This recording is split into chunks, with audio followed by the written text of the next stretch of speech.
There you go. Reporting in There we progress. go. Now I've recorded. Okay, we're good.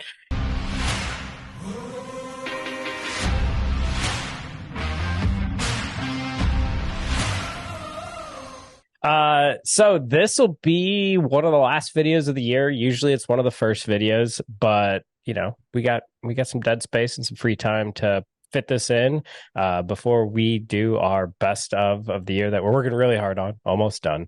Um, Almost. but there's something that comes out this time, beginning of each year, that we very much look forward to, and that is Barrel Bourbon's New Year blend. So every year they change it up, which is really cool. And this year it's got a lot of information on it. And if you've listened to Bourbon Pursuit lately, they've changed the label. And I'll put a sexy picture right here of the label. And it does better at talking about all the components. So it's going to take a second, but here you go. There's an 8-year-old Kentucky, an 11-year-old Wyoming, a 5-year-old New York, an 8 and 15-year-old Tennessee, a 5, 6, 9-year-old Indiana, a 5-year-old Texas, a 5-year-old Ohio, 5 and 6-year-old Maryland, to give us a derived mash bill using some crazy mathematics they do of 72% corn, 22% rye, 5% malted barley, and 1% wheat. That was a lot. Speculating, do you come in with the 1% wheat? You think that's coming from Wyoming? Uh, that or New York, maybe. Finger Lakes? Yeah, that's what I'm thinking. Yeah, could be.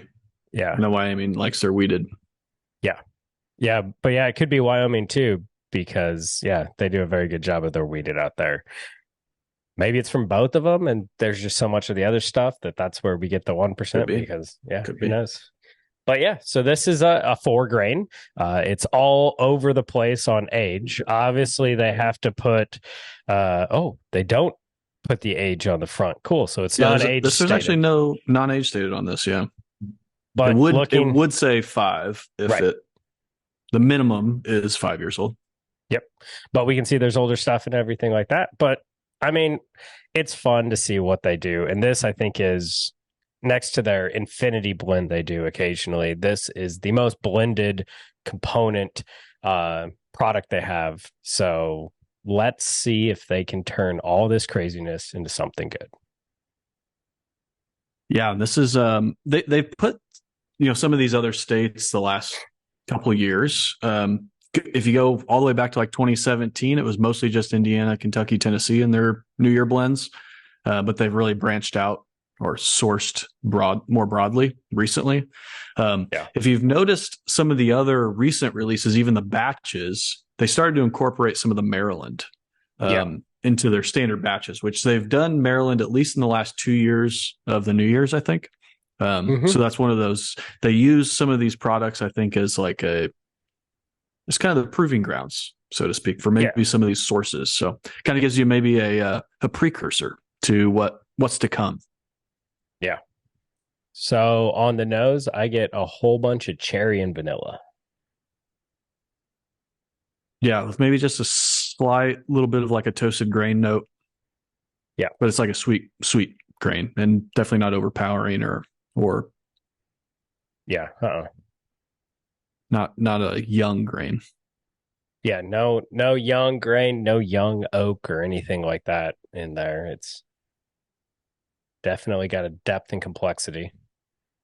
I even get some old oak, really. And it's subtle there along with the cherry, but Yeah, maybe even a little barrel char. mm-hmm.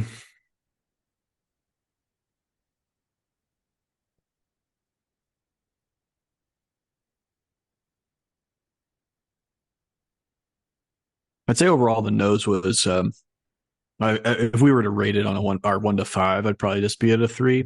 Like Yeah, there's plenty of good there, nothing bad, but not not powerful like some of the other finishes that we expect. So yeah.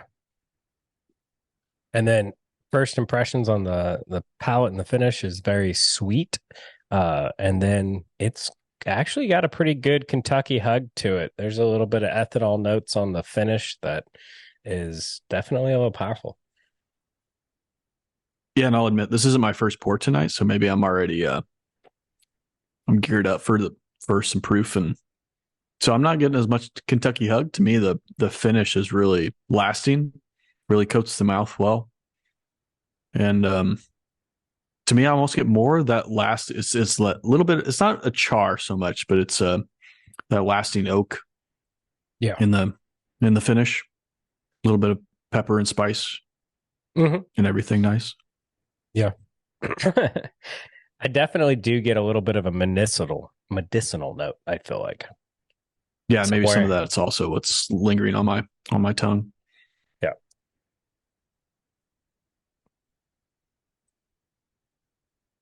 But it definitely starts out sweet, caramel, vanilla, just your traditional bourbon notes.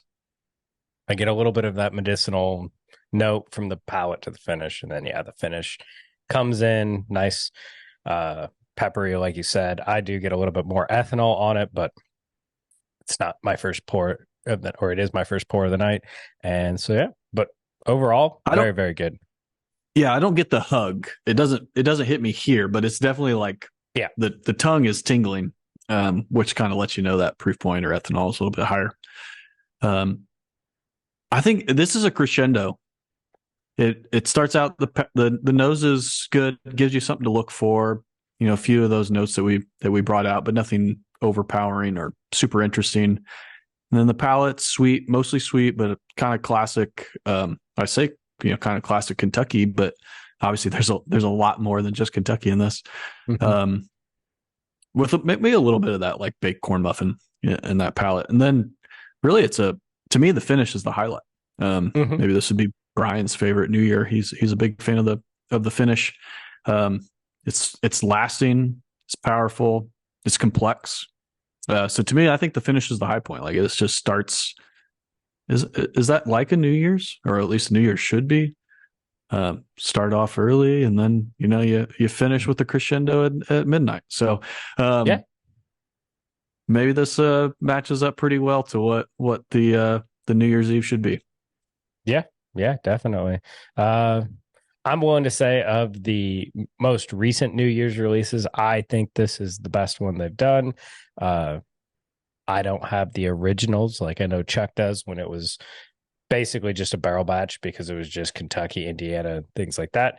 But if nothing else, it is really cool to see this many different distilleries blended together to create something that is good and works together, because as with so many like symphonies and things like that, you can have all these parts and they don't work together and you get something terrible. So this, they did a great job, and once again Barrel somehow blends something just absolutely delicious.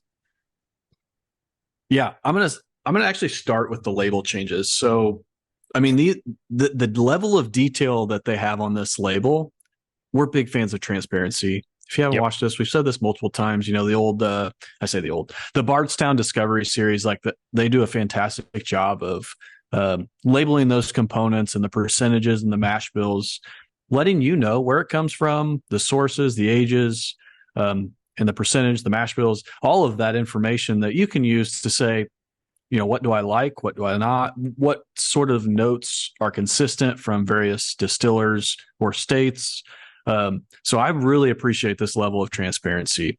And I know it's, the derived mash bill. I know Barrel Craft Spirits has had a hard time because they're blends of blends. Sometimes it's hard to say like, what's the mash bill? So I appreciate their efforts to even attempt that, but really Yeah. the state and age where the components came from to me is enough. So like their level of detail on this new label is awesome.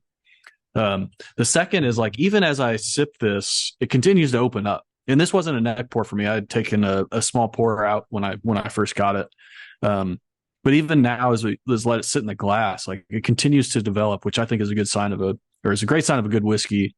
And I think this is at the value. We've preached this recently in our barrel reviews.